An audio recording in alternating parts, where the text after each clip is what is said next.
ಹೆಸರು ಚಾರ್ಲಿ ಅಂತ. ನಾನು ಈ ವರ್ಷದ ವೈಸ್ ಕ್ಯಾಪ್ಟನ್ ಸೀನಿಯರ್ ಟೀಮ್ಗೆ.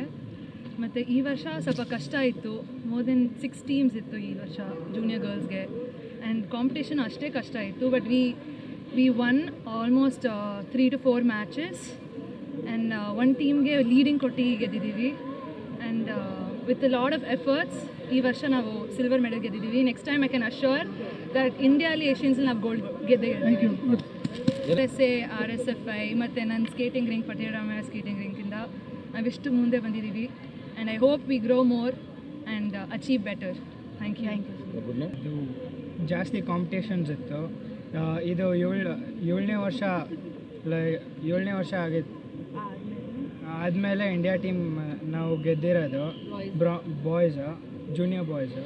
ನಂಗೆ ತುಂಬ ಖುಷಿ ಆಗ್ತಿದೆ ಗೆದ್ದಿರೋದಕ್ಕೆ. ಮತ್ತು ಮುಂದೆ ಯಾವ ಥರ? ನಂದು ಎರಡನೇ ಇಂಟರ್ನ್ಯಾಷನಲ್ಸು.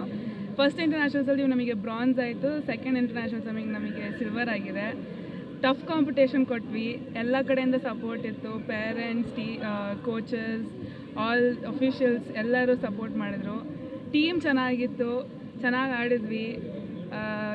ಇಂಡಿಯಾ ಫ್ಲ್ಯಾಗ್ನ ಮೇಲೆ ಎತ್ವಿ. ಅಷ್ಟೇ ಖುಷಿ. Thank you. Main goalkeeper ಆಗಿ ಹೋದ ವರ್ಷ ಆಡಿದ್ದೆ. ಈ ವರ್ಷದಲ್ಲಿ 6 ಟೀಮ್ಸ್ ಇತ್ತು. 6 ಟೀಮ್ಸಲ್ಲಿ ಸೆಕೆಂಡ್ ಪ್ಲೇಸ್ ಬರೋದು ತುಂಬ ಕಷ್ಟ. 7 ವರ್ಷ ಆಗಿತ್ತು ಇಂಡಿಯಾ ಟೀಮ್ ಗೆದ್ದು. ಈ ವರ್ಷ ನಾವು ಹಿಸ್ಟ್ರಿ ಕ್ರಿಯೇಟ್ ಮಾಡಿದ್ದೀವಿ. ಜೂನಿಯರ್ ಗರ್ಲ್ಸು ಸೌತ್ ಕೊರಿಯಲ್ಲಿ ಗೆದ್ದು.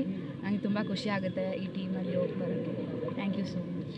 ಬೆಂಗಳೂರು ಗ್ರಾಮಾಂತರ ರೋಲರ್ ಸ್ಕೇಟಿಂಗ್ ಅಸೋಸಿಯೇಷನ್ನ ಜನರಲ್ ಸೆಕ್ರೆಟರಿ ಆಗಿದ್ದೀನಿ, ಹಾಗೂ ಪಟೇಲ್ ರಾಮಯ್ಯ ರಿಂಕಿನ ಕೋರ್ಡಿನೇಟರ್ ಆಗಿದ್ದೀನಿ. ಈ ಸಂತೋಷದ ವಿಚಾರ ಹೇಳಬೇಕಂತಂದರೆ, ಈ 6 ಜನ ಮಕ್ಕಳು ನನ್ನ ಒಂದು ಕ್ಲಬ್ಬಲ್ಲಿ, ನನ್ನ ಅಕಾಡೆಮಿನಲ್ಲಿ ಪ್ರಾಕ್ಟೀಸ್ ಮಾಡಿ ಸತತವಾಗಿ 10 ವರ್ಷಗಳ ಕಾಲ ಪ್ರಾಕ್ಟೀಸ್ ಮಾಡಿ ಒಳ್ಳೆಯ ಅಚೀವ್ಮೆಂಟ್ ತಂದುಕೊಟ್ಟಿದ್ದಾರೆ. I proud like this. ಈ ಥರದ ಒಂದು ಮಕ್ಕಳು ನನಗೆ ಇರೋದು ತುಂಬ ಸಂತೋಷ ಆಗ್ತಿದೆ. ಅದರಲ್ಲೂ ಮಕ್ಕಳು ಅತ್ಯುತ್ತಮ ಸಾಧನೆ ಮಾಡಿದ್ದಾರೆ. ಇದು ಭಾರತದ ಕನಸಾಗಿತ್ತು. ಇಷ್ಟು ವರ್ಷದಲ್ಲಿ ಈ ಥರ ಒಂದು ಸಿಲ್ವರ್ ಮೆಡಲ್ ಸಿಕ್ಕಿರೋದು ಇದು ಪ್ರಥಮ ಬಾರಿ. ಇದು ನಮ್ಮ ಸ್ಕೇಟಿಂಗ್ ರಂಗಕ್ಕೆ, ಹಾಕಿ ರಂಗಕ್ಕೆ ಇದು ಅತ್ಯುತ್ತಮವಾದ ದಿನ ಅಂತ ಹೇಳಕ್ಕೆ ಇಷ್ಟಪಡ್ತೀನಿ. ಇದಕ್ಕೆ ಸಹಕಾರ ಬಯಸಿ ನಮ್ಮ RSFI ಟೀಮ್ ಆಗಿರ್ಬೋದು, ಕರ್ನಾಟಕ ಸ್ಕೇಟ್ ಅಸೋಸಿಯೇಷನ್ ಆಗಿರ್ಬೋದು, ಮತ್ತು ನನ್ನ ಪಟೇಲ್ ರಾಮಯ್ಯ ರಿಂಗ್ ಮತ್ತು ನಮ್ಮ ಕುಟುಂಬದವರಾಗಿರ್ಬೋದು, ಜೊತೆ ನನ್ನ ಮಕ್ಕಳು ಮತ್ತು ಎಲ್ಲ ಪೇರೆಂಟ್ಸು ಸಹಕಾರ ಮಾಡ್ತಾರೆ. ಅವರೆಲ್ಲರಿಗೂ ಹೃತ್ಪೂರ್ವಕ ಧನ್ಯವಾದಗಳು. ಮುಂದಿನಗಳಲ್ಲಿ ಏಷ್ಯನ್ ಗೋಲ್ಡ್ ಮೆಡಲ್ ಅಥವಾ ವರ್ಲ್ಡ್ಸ್ ಗೋಲ್ಡ್ ಮೆಡಲ್ ತರೋದೊಂದೇ ನಮ್ಮ ಉದ್ದೇಶ ಆಗಿರುತ್ತೆ. ಅದಕ್ಕೆ ನಮ್ಮ ಅಸೋಸಿಯೇಷನ್ನ ಎಲ್ಲರನ್ನೂ ಕಳಕಳಿಯಿಂದ ಕೇಳ್ತಾ, ಮತ್ತು ನಮ್ಮ ಕರ್ನಾಟಕ ಸರ್ಕಾರ ಈ ಕ್ರೀಡೆಗೆ ಹೆಚ್ಚಿನ ಪ್ರೋತ್ಸಾಹ ಕೊಡಬೇಕಾಗಿ ತಮ್ಮೆಲ್ಲರ ಮುಖಾಂತರ ನಾನು ಸರ್ಕಾರಕ್ಕೆ ಮನವಿ ಸಲ್ಲಿಸ್ತಾ ಇದ್ದೀನಿ. ರೋಲರ್ ಸ್ಕೇಟಿಂಗ್ ಅಸೋಸಿಯೇಷನ್ನ ಚೇರ್ಮನ್ ಆಗಿದ್ದೀನಿ. ಇದು ಫೆಬ್ರವರಿಯಲ್ಲಿ ಸೆಲೆಕ್ಷನ್ ಶುರುವಾಗುತ್ತೆ. ಸೆಲೆಕ್ಷನ್ ಶುರು ಆದಮೇಲೆ 3 ಕ್ಯಾಂಪ್ ಇರುತ್ತೆ. 15 ದಿನದ್ದು 3 ಕ್ಯಾಂಪ್ ಇರುತ್ತೆ. ಪಂಜಾಬಲ್ಲಿ ನಡೆಯುತ್ತದು. ಇದು 20ನೇ ಏಷ್ಯನ್ಸು ಸೆಲೆಕ್ಷನ್ಸ್ ಆಗಿರುತ್ತೆ. ಎಲ್ಲ ರಾಜ್ಯದ ಮಕ್ಕಳು ಸೆಲೆಕ್ಟ್ ಆಗಿರ್ತಾರೆ. ಅದರೊಳಗೆ ನಮ್ಮ ರಾಜ್ಯದವರು 6 ಜನ ಸೆಲೆಕ್ಟ್ ಆಗಿದ್ದಾರೆ ಇದರೊಳಗೆ. ಸೊ 20th ಏಷ್ಯನ್ಸ್ಗೆ ಹೋಗಬೇಕು ಅಂದರೆ 3 ಕ್ಯಾಂಪ್ ಇರುತ್ತೆ. ಇಂಡಿಯನ್ ಟೀಮಲ್ಲಿ 3 ಕ್ಯಾಂಪ್ ಇರುತ್ತೆ.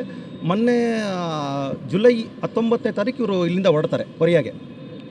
ಅಲ್ಲಿ ಕೊರಿಯಲ್ಲಿ ಹೋದಾಗ ನಮ್ಮ ಇಂಡಿಯನು ಸೇರಿ Iran, Iraq, China, Korea, Japan, Taipei ಇಷ್ಟು ಜನ ಪಾರ್ಟಿಸಿಪೇಟ್ ಮಾಡ್ತಾರೆ.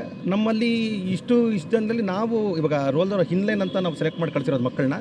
ಆ ಮಕ್ಕಳು ಸಿಲ್ವರ್ ಗೆಲ್ತಾರೆ. ಅದರಲ್ಲಿ